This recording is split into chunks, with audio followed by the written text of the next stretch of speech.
Hey, Rockstars, today's episode, we're going to be talking a lot about the recruiting process, and you're going to get a backstage pass to understand how owners think and operate in terms of attracting the best talent. So you're going to learn on your end how to stand out in a crowded market, how to create instant emotional connections with your clients, and why storytelling, authenticity, and clarity are your superpowers.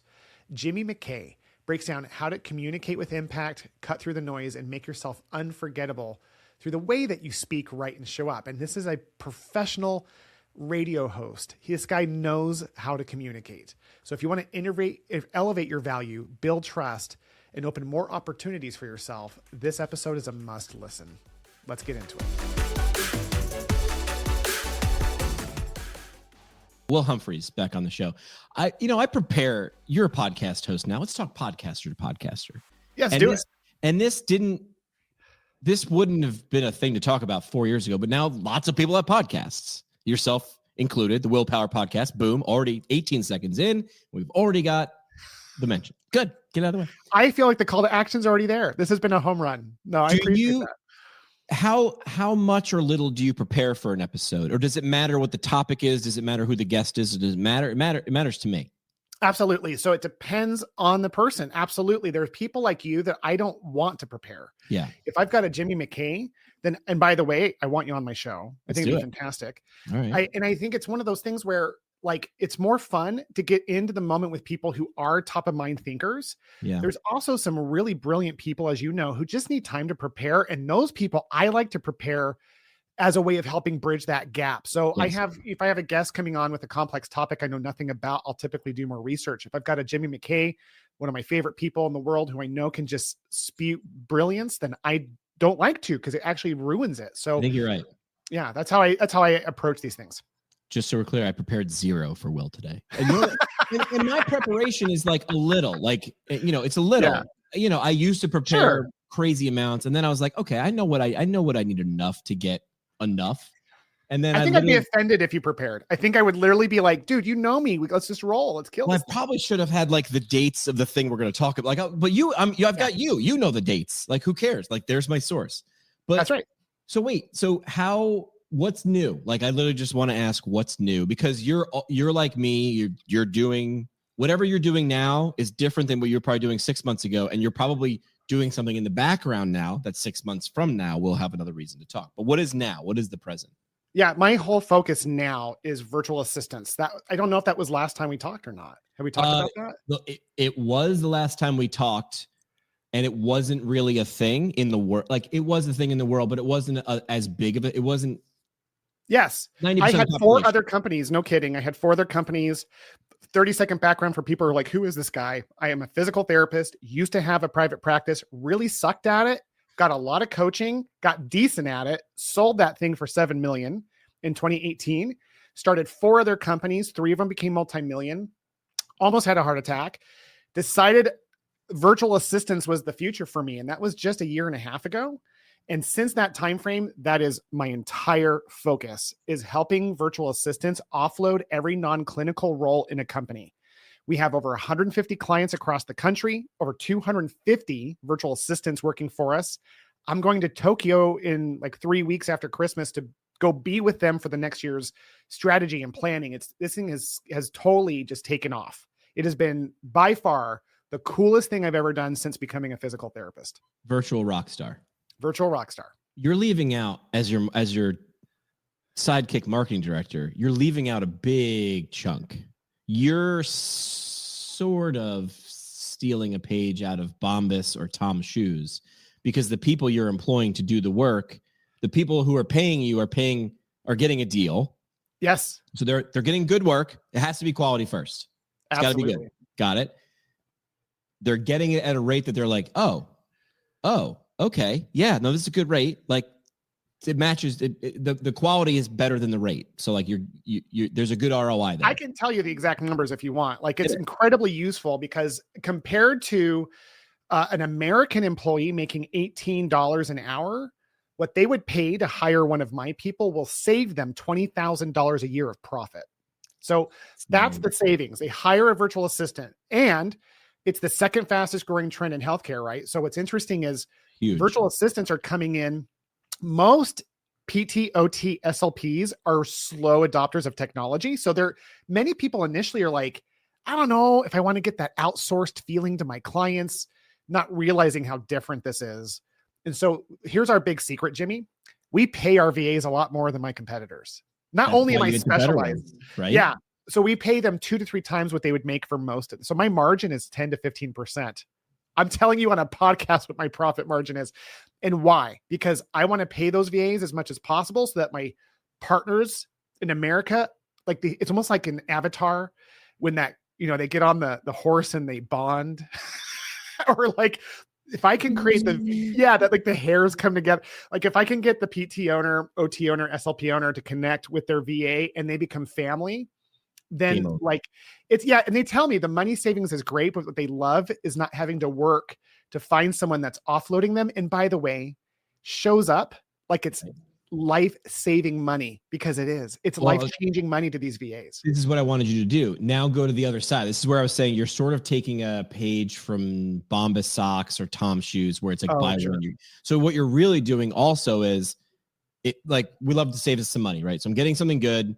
The price point is like great, but you're also doing like what's the other side of this equation? What are you doing to the virtual assistants' days and lives?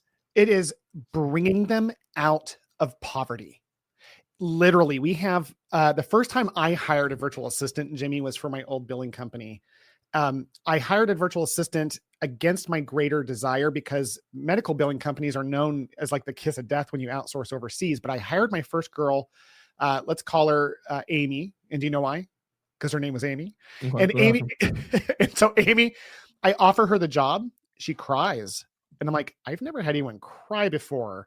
Not on the way in, usually on the way out, though. Yes. And usually it's me crying.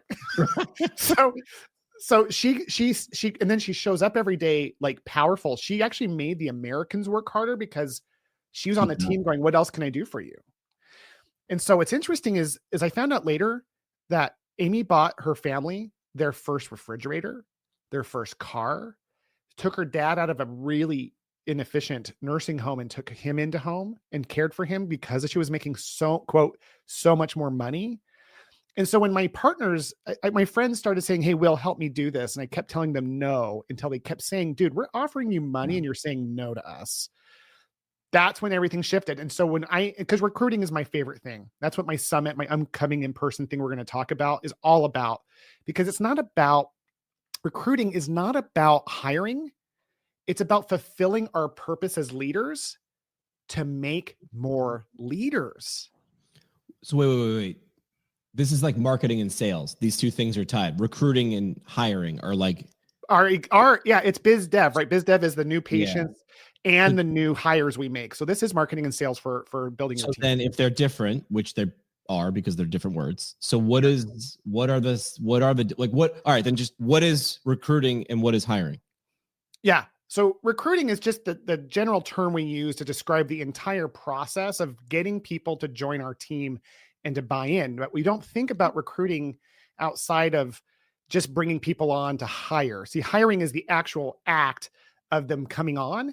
Recruiting is the process of getting the emotional buy-in, and it does result in hiring, but we recruit people all the time who never join our company. That's where people screw up. Right. If people who own clinics could realize that their job is to promote their purpose to universities and to recruit them, I'm putting air quotes for people who can't see, to recruit everyone to join them in their mission, even if they don't join your team. Great PR, baby. Right? That it's all about public relations. I guess that's a better way of saying it from what you're labeling it, because that's the smart way. Is recruiting is about public relations. Hiring is the act of converting someone who, you might hand the Kool-Aid out to 100 people and only one converts to being hired. That's okay. That's the right person. Yes, that's the same in sales of closing the sale, right? We don't even use that language in physical therapy erroneously, but that's what that is. Yeah, marketing gets them to your door. Sales gets them to swipe a credit card. Right, and marketing, we hear that word and what is it? It's about promoting a purpose. So it's PR again. Like we're out there doing good in the world. If I'm going out to a charity, I want to tell the world about it, not because I'm patting myself on the back, but because it inspires people to do charity. And so that's where we screw up in PT. It's like, well, I don't want to toot my own horn. It's like, well, no, you're just screwing up your opportunity to help people be better. And then some of those people join your team. Right. I did something that I think came off super like douchey on the internet, not on purpose. Sure. So I would see people putting up job posting, other physical therapy clinics, right? Because that's who I'm friends with on LinkedIn.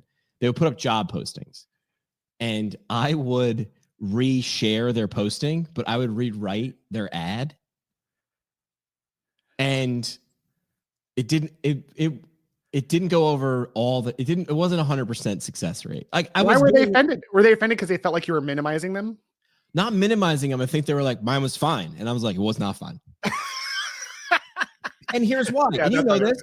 Like we could live write a crappy job posting. First of all, don't call it a job posting. Like Will would call it a purpose posting. Thank you. Or something. Yeah. So the step one they get wrong is they're like, we're looking for, and you started with we. Stop talking. It's about them. The language is you. Correct. Are you like the hook? Right. The hook is always the most important thing. I teach this in webinars, that the most powerful way to write a job ad, and I know you know this, I'm just saying this for the audience, is that we use the whole purpose of the first sentence is to get them to read the rest of the ad, period. Right. Correct. Well, what do you say? Yes. So the purpose of the first date is to get a second date. Right. The purpose of the second date is to get the third date. If you say the purpose of the first date is to get married, that's a red flag. The purpose of the pickup line is to get a giggle. The purpose of the second line is to get, and eventually you get the number. Then you got to start higher. Yes, I love that. I love that the way you paralleled that. I'm going to build on your analogy of like the pickup line is to get the giggle. Why?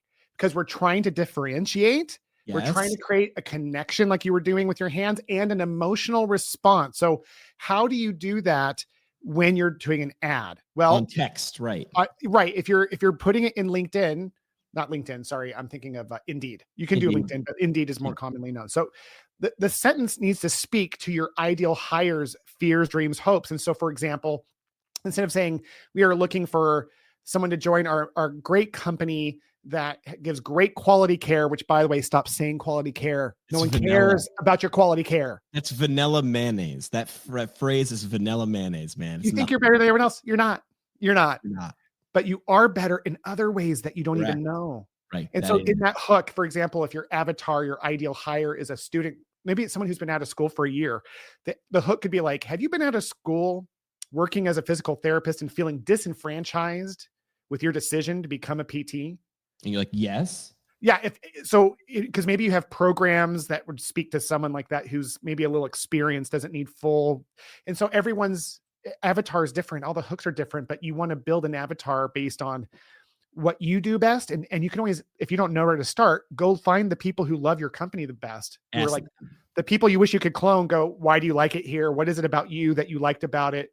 Interview them and then take their words and put it in ads. Yeah. Talk to me about me. It's the sexiest thing I'll hear all day. Totally. I was like, oh, you're so great. It's like, oh, no, stop. Keep going. Keep going. Keep going. You're saying, keep going. Keep going. Keep going. Like, yes, I want to hear more about me. Yeah. And they're so happy to do that. It's like such a fun thing because it's also like a retention activity. If I went up to an employee and said, hey, John, I wish I had 1 million more Johns. Can you help me find more people just like you? How is that guy going to feel? Appreciated, seen, heard. I'm not leaving this place. They get me here. Right.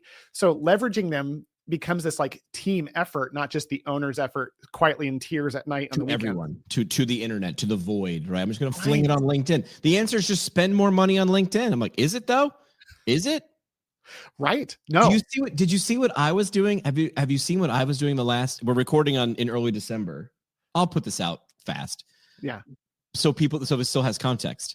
So we'll talk about this later, but I started my own company. It's essentially what you were talking about. Like Will and Jimmy are very, very similar human beings. I'm pretty sure you can tell the vibe, even if you know nothing about me and nothing about Will. So people were offering me money and I didn't want to take money from my friends. Yeah. I was like, I'll take money from companies, but not my friends. But my friends are like, we have companies. I'm like, but they're your companies and you're my friends. So therefore, whatever. So I started a company, right? So the idea there was, can I do the thing that I'm already doing for fun and just make a company out of it?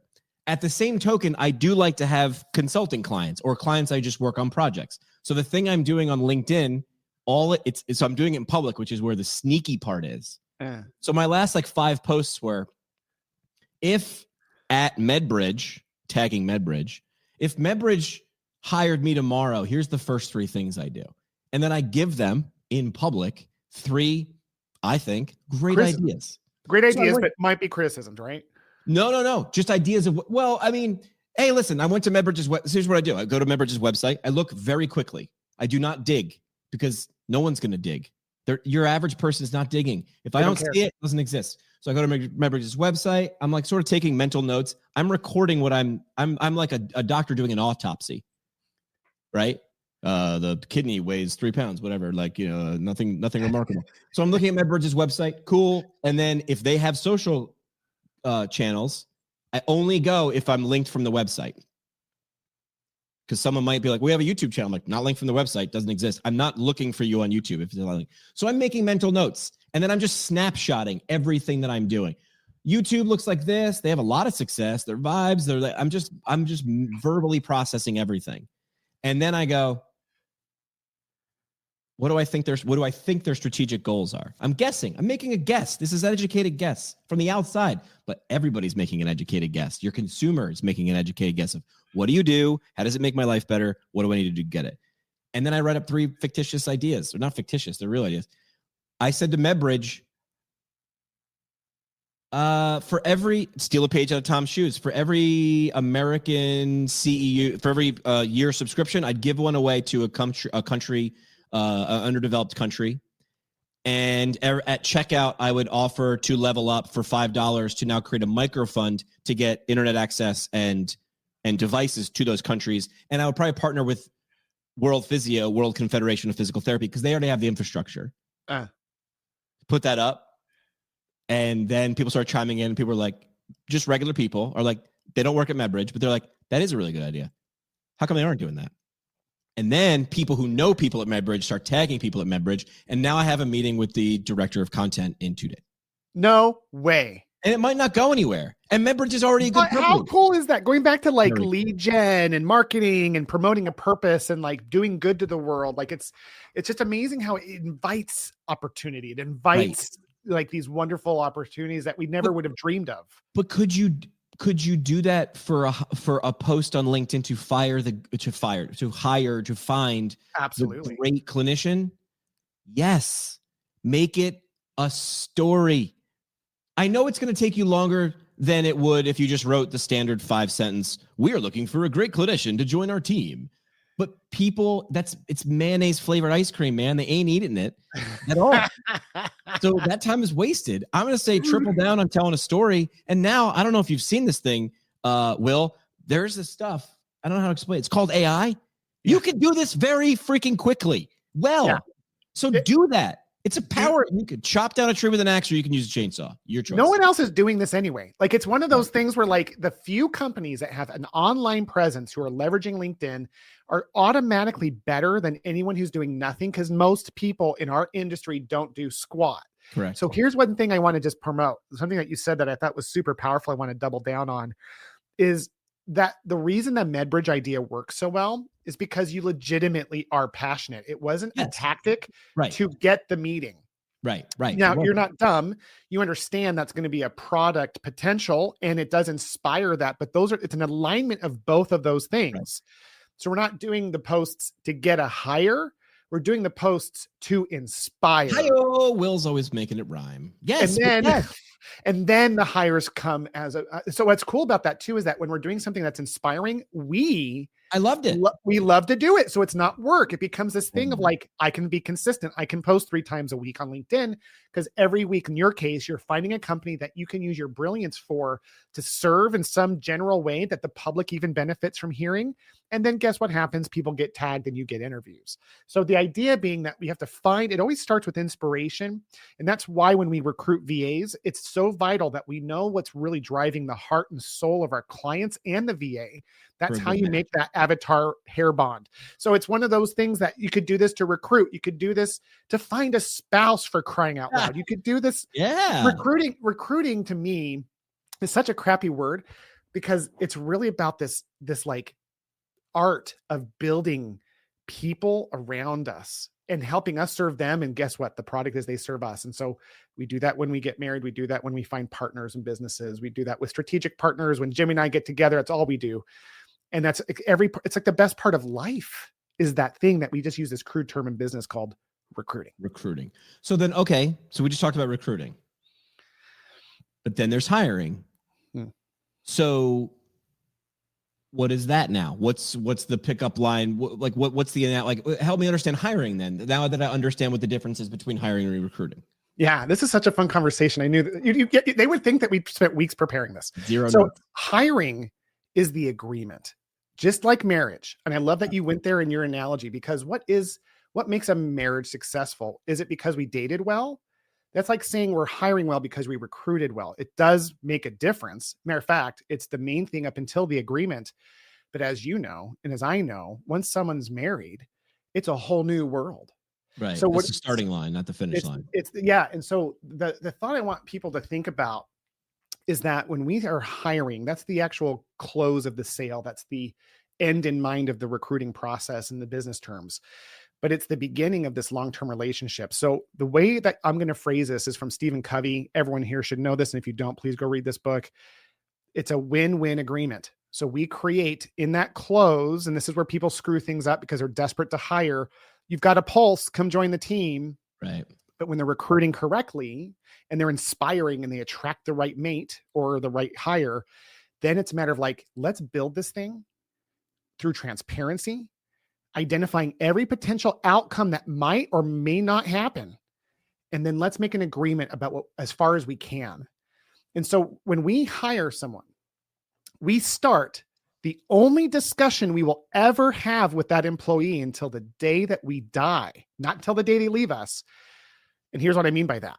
If I hire someone, I'm setting up a win-win agreement, and that's the language I use, and that's how we define all the terms, right? At the review, we're just continuing that discussion. How are things going with your win?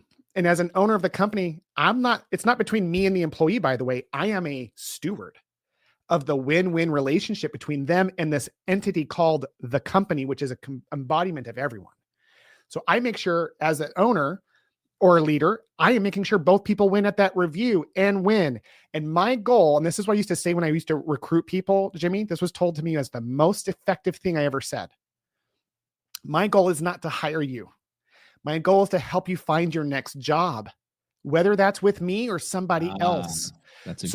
They love that because it was a commitment to their long-term success. And that's the commitment we maintain year over year.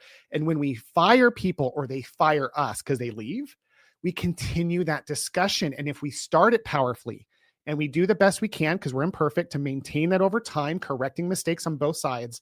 I have fired people, Jimmy, and the next day had them post something positive about my company on Facebook. I have people that have fired me that we have remained dear friends because I recruited them. I didn't just hire them. They are bought into me and my mission as I am to them.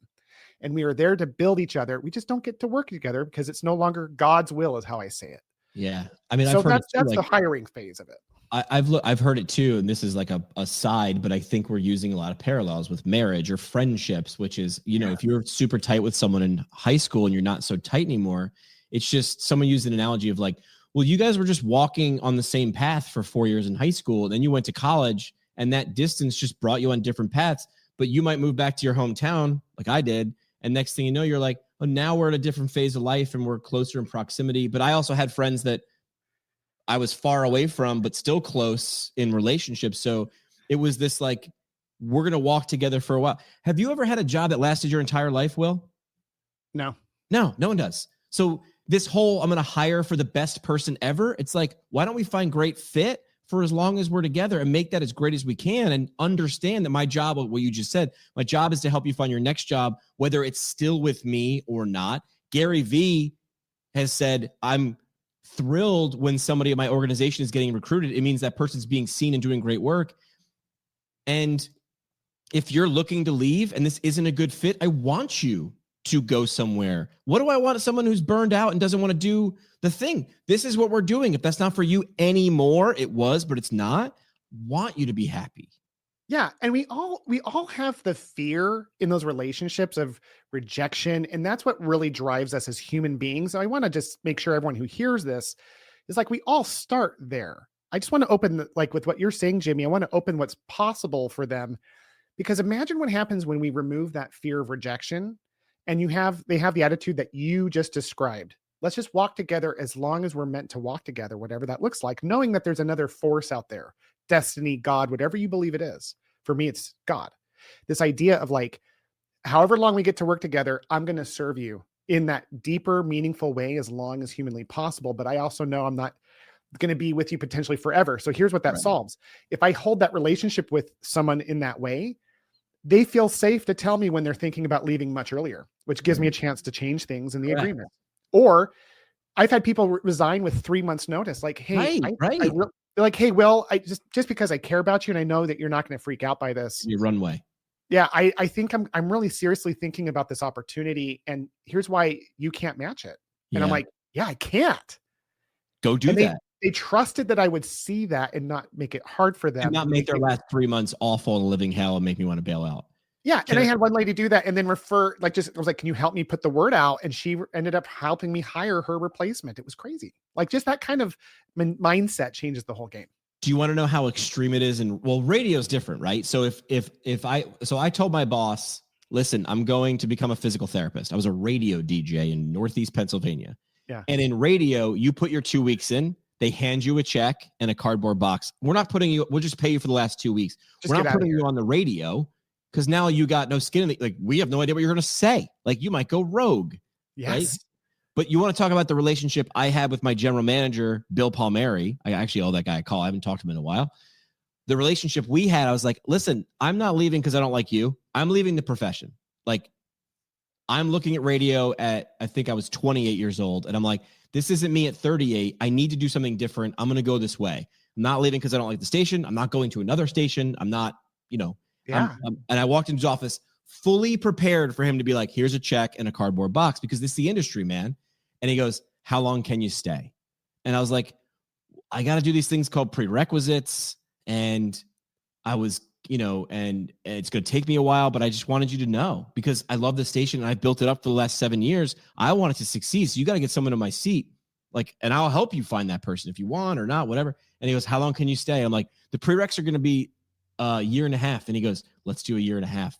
So I was standing in a radio. You gave him a year and a half notice? In radio. Wow. Usually you don't get a week and a half's notice. So he goes, do me a favor. Don't tell anybody yet because I don't want everybody else to freak out because everybody looks at you like you're the guy who knows what he's doing. It causes fear. It's like, totally. So I was standing in the radio studio in between Pearl Jam and Foo Fighters songs with a physics book doing all my prereqs. I was interviewing the guy from Shinedown and he's like, why do you have a physics book there? I was like, oh, sometimes we just need to hold the door open and that's a heavy book. And he's like, oh, okay. Like I had to keep everybody in the dark. Right. You didn't want him to call you a nerd. Right. And it was because we had that. He's like, I get it, Jimmy. And I'm not nervous that you're going to go ahead and turn that microphone on and tear the house down that I know you cared about you built for the last 7 years. And gosh, that's a story about radio, but couldn't it also be about a clinic or a business, or it could be about anything. I love the story because it's in my mind, it's 100% about trust. And my favorite book of all time for business, and this isn't like an exaggeration. This is like when people say, do you have a favorite business book? I have a favorite. What is it? It's called The Speed of Trust by Stephen Covey's son, Stephen Covey, which immediately you're like, well, it's not the main man. Surely he's not as good. This book was told to me by one of my mentors years. Oh my gosh, he's holding it to the screen. That's why I slid off screen. I was like, it's sitting next to me and I'm halfway through now.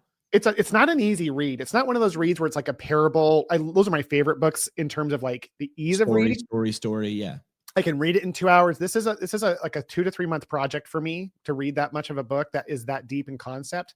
But it was really big because it helped me understand how guys like Warren Buffett can go a handshake deal for billions of dollars in a matter of days when it should have taken years of investigation. And that's the book goes into that story.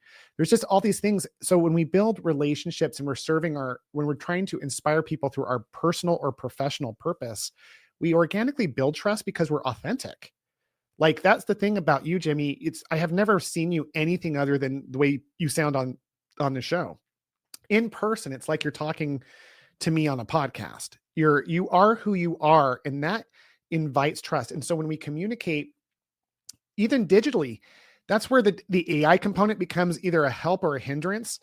When we're doing, a guy named Alex Hormozy says that when we're communicating, in a mass way, and it's not authentically individual, we should be really clear that's what it is. Like, you're getting this text reminder as a mass email to everybody. But when we reach out personally, that's when we say, hey, this is really me reaching out to you. Right. Because the authenticity creates trust, which, from a sales perspective, if we wanted to be manipulative, actually creates an emotional experience of them wanting to buy in. PTs suck at being manipulative in a great way. Yeah. So for us, we have one choice: to really lean in and be ourselves and stop trying to just hire people, to start inspiring the world with what you care about, and the hires will come. I agree with you. We're very bad at being manipulative, and that's great. Yeah. But then the funny part is, all right, let me tell a story, and then it's going to make sense. I will tell people all the time, I got to put together a presentation for CSM. Awesome. What's your process? Well, I sit down and open PowerPoint. I want you to not do that. And like, why? I'm like, I want you to take markers out, or a dry erase board, or a big roll of butcher paper. Start there. Why? Because that's not a tool for creativity. That's a tool for organization and design. Yes. The creativity comes first. Design is terribly important. But if you don't know what you're designing, like a good graphic designer will be like, I don't know what I'm designing yet. Like, they're going to sit there with a lot of times it's tactile. Like, they're pens and pads. Like, good digital graphic designers are, a lot of times, they spend a lot of time with things they can touch and feel, and pens and colored pen, like things like that I've seen anyway. And if you do that, you start with PowerPoint, that layer, it isn't there, because you're creating for PowerPoint, you're creating for the design, instead of give me the creation. I need the lump of clay. Don't start with you can't start with half a bowl. I need a lump of clay, and then it's going to become something or it isn't. And you can guide it there. That's what I see with people. Like, we just talked about writing the job description poorly. That person sat down and PTs tried to sat down and become a job description writer. Don't be a PT that wrote a job description. Yeah. How would you say it? Like the question you asked, how do we find 10 more Johns? That's a question that is not how do we write a job. That's the PowerPoint version. Don't open LinkedIn to write the thing. Go to a dry erase board, or quite literally, just vomit to a 7-year-old. Yeah, after researching it with people that, like, after you're in that state of research and curiosity, then go vomit on a board. I love that. Correct. Yes. Then you can sort of like, okay, we're close. Let's see. Okay, then we can do this.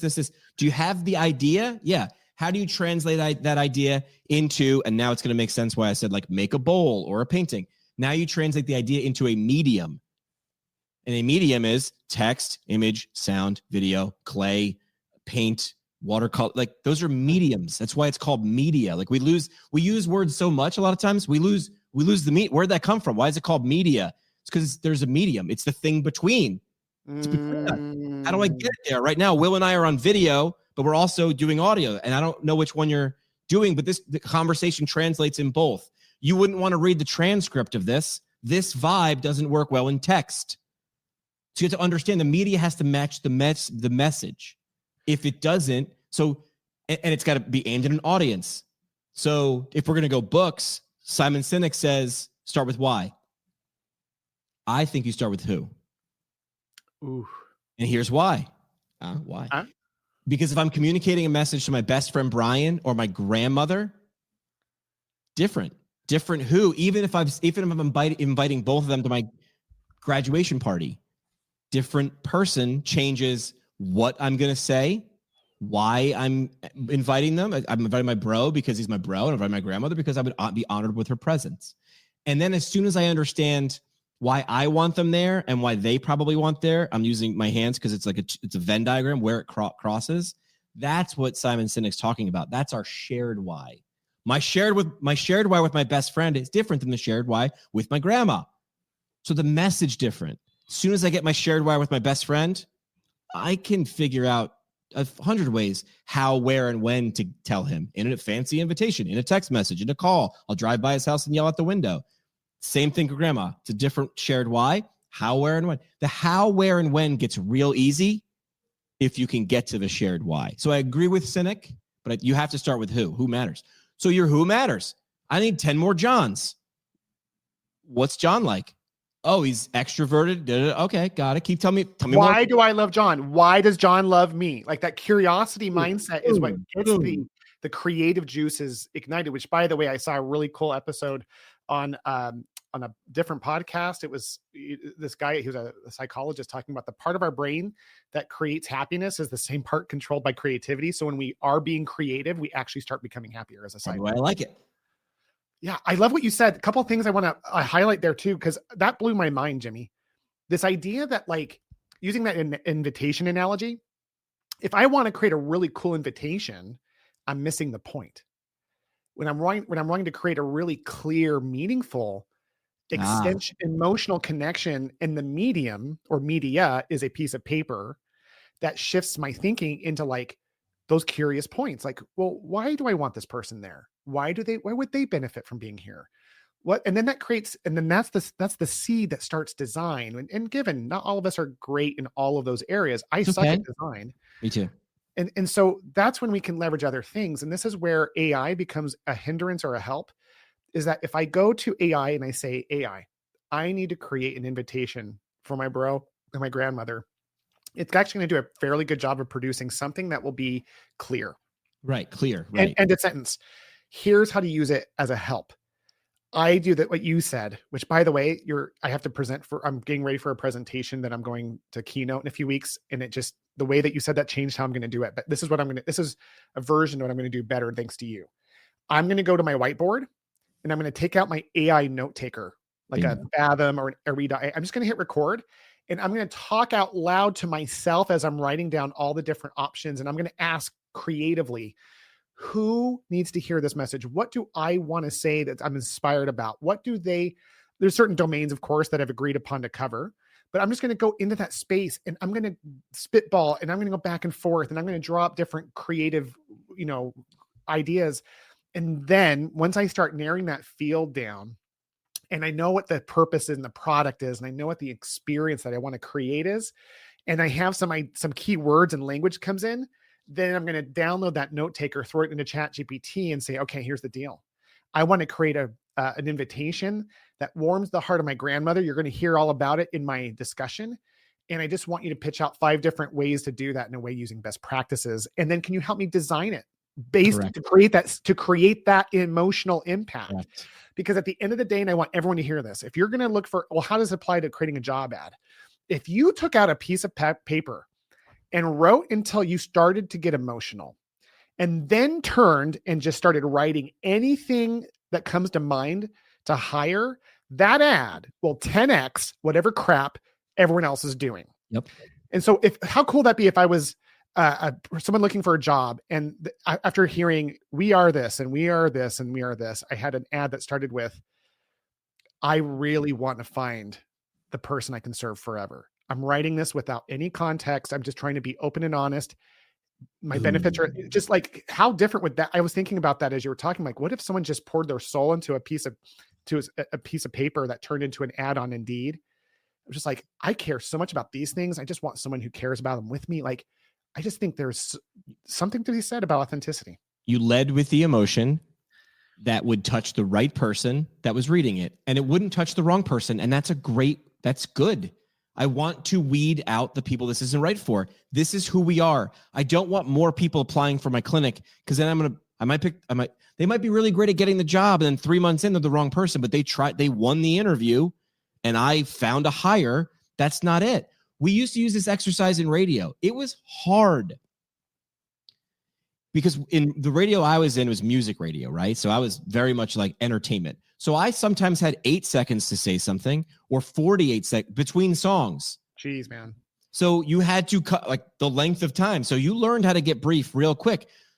The problem is people have crutches. They have things that they get accustomed to because we're nervous. You turn a microphone on, you're like, hey, a jillion people can hear me. That's nerve-wracking.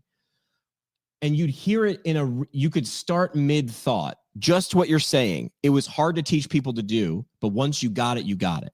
I'll give you an example. Picture, if you will. We're coming out of a Pearl Jam song. We're going into a Foo Fighters song. I have 30 seconds to talk. If I come on and I give you the 97.9X, what's up? It's McKay. It's 2:26 in the PM. It's 38 degrees. You know, this Friday, we're going to do a car wash with the local football team's cheerleaders, and it's going to be awesome. And this is why you should come because, and then eventually I get to, I mean, can you imagine them just like pouring their heart out into this car wash so they can send their team to the state game, the state championship? Get to the emotion. That's the part I see.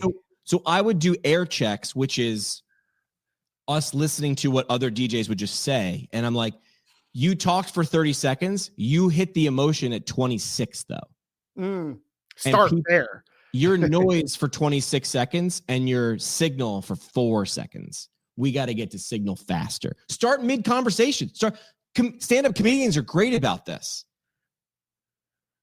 I was at the doctor's the other day. Wow. Like, what are we doing with all these things paperwork I got to fill out? Like, boom, not. So I was feeling sick and I had the annual check. Get rid of it. So the exercise you're talking about, writing, that's like doing a lot of push-ups. I'm just telling you, you will get better results. And it gets you to that emotional point so quick. I think that's such a powerful thing. Kind of to double emphasize what you said. In improv comedy, there's this concept called start in the middle. Sounds identical to what you're saying. What is start? That same thing, right? I'm describing the same thing.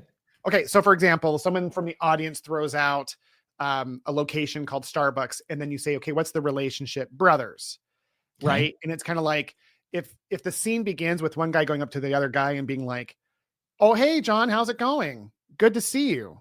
Right. It's too beginning-y.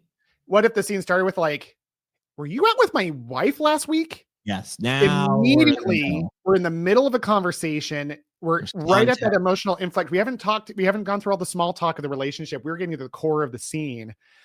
And then it's just, it's like, oh, I didn't, and then in comedy, it's like you take to build a brick on it. And the response could be something like, oh, I didn't know you guys were still married. The audience laughs. Right. Like, it's like that kind of thing. So like when it comes to job ad writing, being authentic, pure, and then getting to the middle of the emotion. That's it. Start in the middle. Yeah, and I love the idea. I've never done this before. I might pilot this idea, Jimmy, of writing a job ad like a love letter in the middle.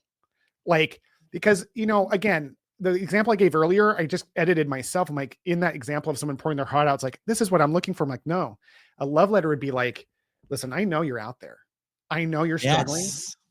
I know. I think about you all the time. And I think about why you even became a physical therapist. And I just want you to know that, like, I think it matters what you did. I just want you to understand that not every place is the same. And here's what, for example, this is what I'm looking for, but what's important is that you know what you're looking for. So if you don't know what you're looking for, give me a call, because whether you want to work for me or not, and by the way, here's my benefits and my compensation if you do. But if you're not sure what you want, why don't you give me a call? And I promise you, I'll help you find your next home. I'm not going to try to hire you. I just want you to be happy. Like a love letter, people are going to go, what the heck? Spin that. We did something similar in radio. We had, there was a local a weekly entertainment magazine. It would come out on Wednesday or Thursday, tell you about all of the bars and the bands and whatever in Northeast Pennsylvania. So we would partner every once a year. And they would always say, what do you want to do? Let's cross promote, man. The Rising Tide. And I was like, all right. And I sat down with them, and usually it was like a contest or something. But this time I was like, I'm going to do something. It's going to sound dumb or boring, but we're going to make it awesome. And they're like, okay. I'm like, I want you to help me find I need to hire a couple part-time DJs. I always need to be building my bench. Yeah. And they're like, okay. And these people like knew me and trusted me, but they were like, got it. This doesn't sound and I'm like, here's the pitch. So the name of the weekly magazine was called The Weekender. And we would call weekend radio DJs or part-time. They were weekenders. They were weekend radio DJs. So I was like, your name's going to be in it, so you already love it. And they're like, okay, but how are we making essentially what you're saying, how are we making a want ad centerfold material to be fun? And I said, it's the worst job post ever. And the job post tells you how to get the job. And they're like, got it. Still not in, but tell me. Yeah, they're like, we post this. 97.9X is looking for our next weekend DJ. Have you ever thought about it'd be cool to work at a radio station like ours, the rock station in Northeast Pennsylvania? You've pictured it. But here's the thing. You got to earn it because we don't let just anybody in. So you're going to start at the bottom, making state minimum wage. You're going to work nights, weekends, and overnights. You're going to be last in line for concert tickets. The last person who gets the Nickelback CD, if we have any left. And if you really want this job, hit record on your phone, read this job application to us like you read it on the air, and email it to me. And then they were like, got it. Then I brought people in. I sorted them out. And then I brought people in for 15-minute interviews on the radio. And the whole thing was called, we're looking for our next weekender. By the way, and we're doing another ad for next week in the centerfold of the Weekender. Make sure you pick it up. And now everything ties together. And we just made a contest, a campaign out of finding our Weekender. And we didn't hire one. We hired 5 because I liked them all. Way. We found the right. I couldn't say I found 5. I was only looking for 1, but I need a bigger bench. Let's put more people in the bullpen. And we found 5 because I wrote a love letter to the person who'd be perfect, not who the hell wants to come by. So brilliant. And it is so powerful when we mention authentically both sides of the coin. We gain trust when we hit things like you mentioned as to the downside of it. That reminds me of a very famous ad. You've probably heard of this from Ernest Shackleton. This was back a long time ago. We're talking like 60 years ago. It was a post in the newspaper. It says men wanted for hazardous journey, small wages, bitter cold, long months of complete darkness, constant danger, safe return doubtful, honor and recognition in case of success.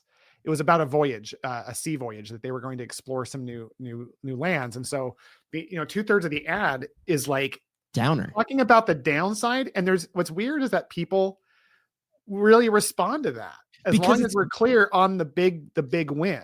Yeah, but the reason you keep reading that is such a juxtaposition because our default value is the bar is on the floor because everybody's doing it the same way, even if their words are different. So the fact that it starts as a negative is such a who would you want to be like, who would do this? This is ridiculous. Those are the things that catch fire online or in a newspaper. It does not matter. It's a juxtaposition. It does not deserve to be there.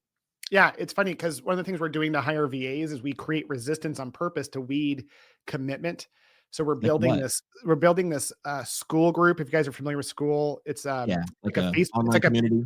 It's an online community very similar to Facebook, except that you can have courses and other different elements. There's a lot of things like that popping up right now, but we're using a school group. And in the Philippines, we're actually charging people $5 American per month to be a part of it. In it, there's all sorts of training on how they can learn how to use AI in different roles that we hire for. Like there's all these promises, like the path for them to become a much more effective VA and eventually maybe get hired for us for 2 to 3 times what they normally do requires them to pay a price. And it's great because, we probably could make a much bigger community, but what we're looking for are committed people who were willing to physically pay. Now, what we do is every dime of their money, we reinvest back into a charity that supports Filipinos during typhoons, which hit there every year, but they still have to pay. And it's one of those where it's like, this isn't for, we literally advertise it like, listen, if you're overseas and you're dreaming of being a VA for an American medical company, we only want to work with the people who are committed to being the best. And and there's no promise of you even being hired. You have to come first, spend $5 a month, which will go to charity, but you have to come spend $5 a month and show that you're willing to train before we'll even look at hiring you. And why do you think we have less than 3% churn when our people you weed out the bad? When someone hires us in America, less than 3% of the people ever leave us because they have such great relationships because the VAs are better. They're just better. We're committed. I did this at a job. I won't say who, because sometimes doing these things. So we've been talking for 48 minutes, by the way. Jeez, that was so fast. I just looked up and I was like, wow. Because we have to get to your freaking event. That was the part I want to make sure. All right. I'll tell one more story. Please. And so I was at a large organization and I get hired by places and where does Jimmy work? Jimmy just sort of walks around and looks for things to do. And then I'm like, ooh, this looks fun. I should be put on this project. Why? Because it's bad. Like I look for turds because I try to fix them. So for some reason I was on hiring because it's important, especially it was a healthcare organization. I won't say who. And I looked at their process from beginning to end, like I would if I were the ideal person. And it was a pretty good process. Everything looked good on paper. And I decided to try to steal a page from another organization that has nothing to do with healthcare because I heard from the people, I almost did like undercover boss. I didn't talk to just the managers. I talked to the people doing the hiring, doing the interviews. And they were like, we get a lot of people who are tire kickers. And I'm like, does that like ruin your efficiency? Like, yeah, like I know I'm doing 100 interviews for 6 hires or whatever it was. I'm like, you need less interviews. They go, but yeah, we don't know how do I know? And I'm like, oh, got it. So I sat on it for a while and I was like, I always just cheat. I just look, how is something not in healthcare? How is this? How do people at oil change places? Oh, I don't know. Because right now, you just said it before. What do we look for in PT? Do you have a license and a pulse? Got it. I'll take you. Don't worry about it. And that's so stupid, right? So I knew this organization, was a big one, wasn't going to make a major change. I knew I only had a little bit of influence to change one thing. So I said, can we change the words that we use? And this organization was very big on words. We had our own glossary. We did not call it a company. We called it a practice. Got it. I like things. I'm like, ooh, you have my attention. So I said, so the button, the call to action was apply here. And I said, can we change it to commit here?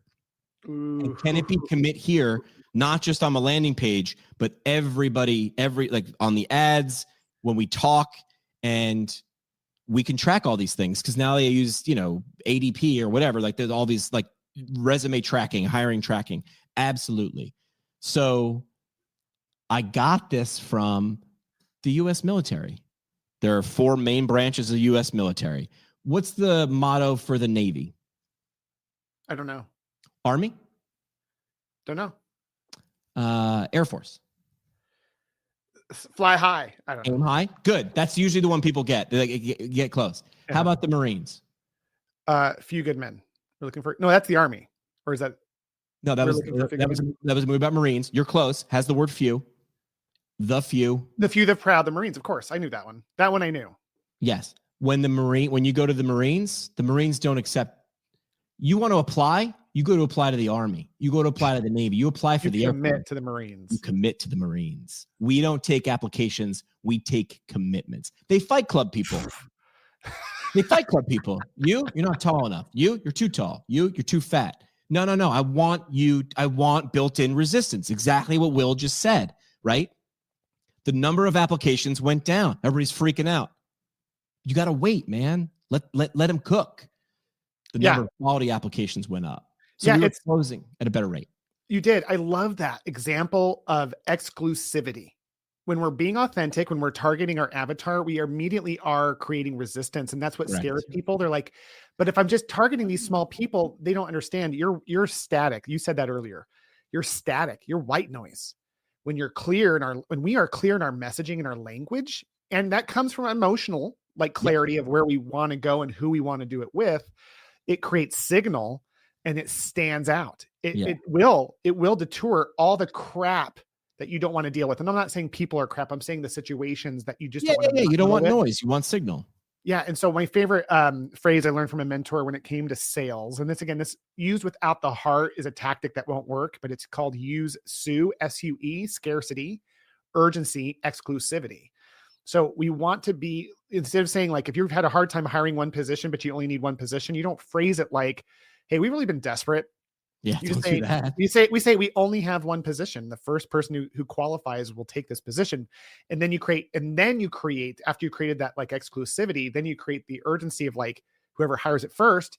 And then you create the scarcity, meaning, yeah, guys. So if to qualify for this is what we're looking for. And we just kind of water those last pieces down because we're afraid. But if we hook them well, which comes from emotional connectivity and clarity, and we can really work through that, then we can be as like resistance prone as we should be, so that we only attract the right people who are a signal. Right now I'm on that organization's website. By the way, after so we saw the numbers and I was like, I sort of made this face like, ooh, looky who had a good idea. So we saw the numbers, it worked. You just said the word emotional and comes from a place of fear. What do you think they did 8 months later? What do you mean? They changed it back.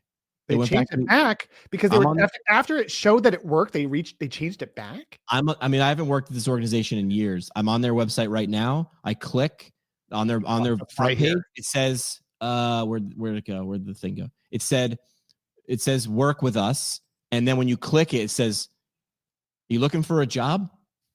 Oh no! Do you want a job, dude? There's freaking jobs everywhere. I don't want a job. I want a future, man. There we go. You know what I mean? And so right. So I'm not knocking them because again, I am. It's a cute story, but like maybe it didn't work. Maybe it didn't. I don't know. But it worked for that little snapshot. I was like, hey, look at. But even if the wording was different, lead with emotion. You looking for a job says one thing because I got jobs. You got jobs. Look at it's like you're trying to sell watches on the street. I got watches. I got girl watches. I got silver watches. I got watches over here.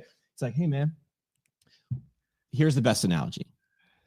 You want to go to a bar or do you want to, hey, if you go down to that laundromat and you knock 3 times on the third washing machine, the door opens and then you say, Bubbles sent me.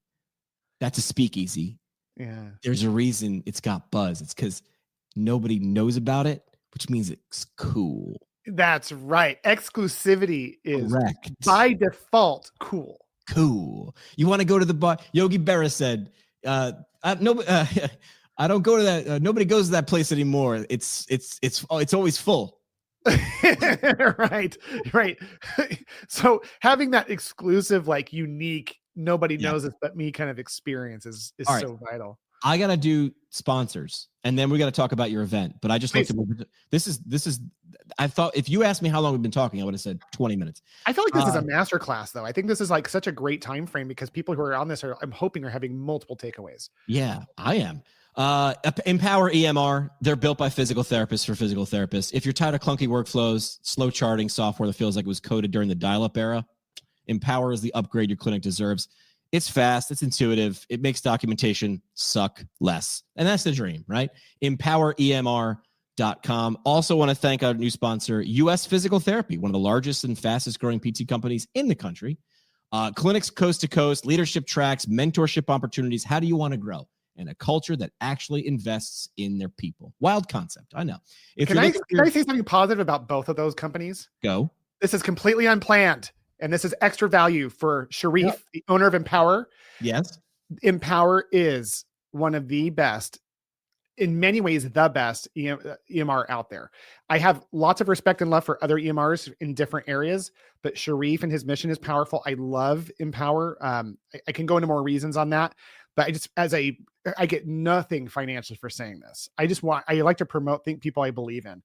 I also love US Physical Therapy. Why? Chris Redding is a good friend of mine. So here's my belief on them.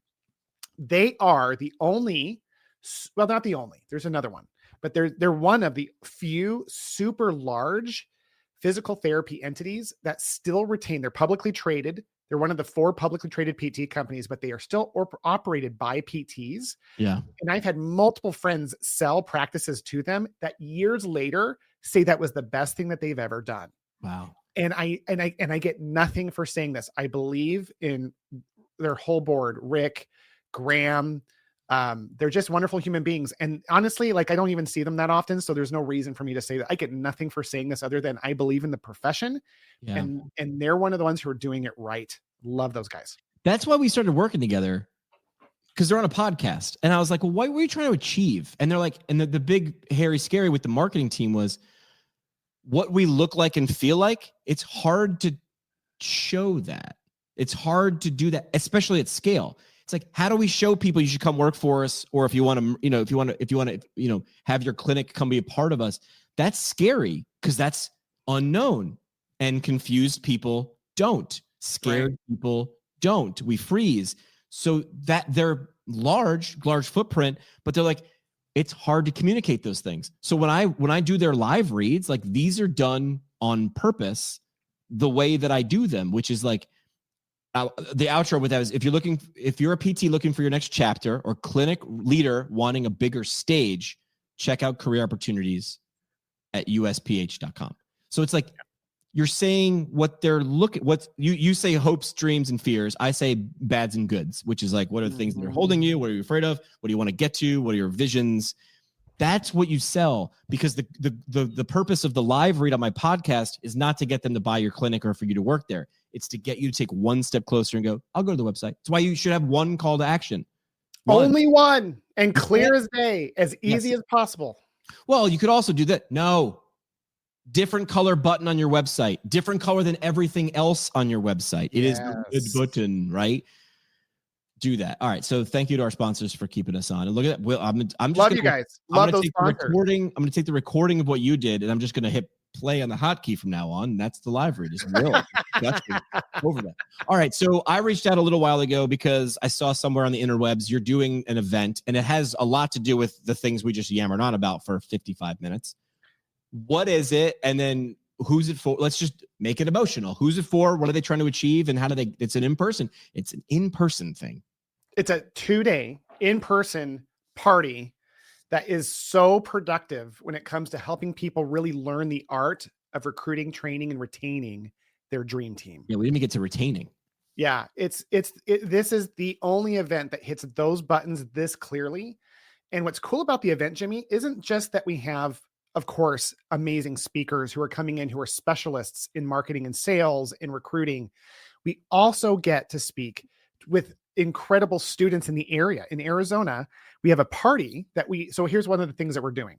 There's a whole training. This is our second annual. Last year was a huge success. We're having all of these physical therapy students across the state of Arizona come and participate in your practicing of doing job interviews. It's going to be mock interviews, but they're real interviews. And 1/2 of all the students in Arizona leave out of state. Oh, so we attract actually more companies to this event from out of Arizona than in. So not only are you coming to learn, you're coming to actually hire people. This was a cool, I woke up in the middle of the night 2 years ago. It was ladies' night. What if we had all the students come and then the PT owners would come and actually have an opportunity to not just learn, but actually hire people in real time. And so that was really fun last year. We had a live band. I always perform. It's a Rockstar Summit. So I'm a rock star in my own world, and I love to play and be stupid. But this year, honestly, we mix so much value. The fun, no one's going to come for the fun, but believe me, when they leave, they're like, that was a blast. And we make sure that it's going to be a powerful experience for PT, OT, and SLP leaders. Anyone in that space. A lot of pediatric people come, adult PT obviously come from all over. It's in Phoenix, Arizona, March 6th through the 8th. March 6th through the 8th. We are going to sell out. We are almost 50% sold out, and it doesn't start until March, and we're filming this December 4th. Wow. So it's not a huge sponsor event. We only have a handful of sponsors. We keep this really intimate, super, super fun, and incredibly impactful. Who are some of the speakers? And what are, if someone doesn't know who they are, what is their? I'm so glad that you said that. The great Greg Todd, if you're familiar with that wonderful human being, Brandon Siegel, the founder. Brandon Siegel. Wait. I started following Brandon Siegel because you shared. He's the guy with the beard, right? He is. Yes, he is unfreaking real. Greg Todd and Brandon Siegel. I felt like I met my soul mates. Is that weird? These are guys. When I found Greg Todd after years of learning from this guy, I just went up to him a while back and said, I think I love you. Is that weird to say? And he embraced me. He's like, no, bro, you and I are together. I'm like, no way. See you and Greg Todd being bros. He is unreal. We have a speaker by the name of Scott Fritz, who was my coach and mentor for years. He specializes in how to prepare businesses to sell.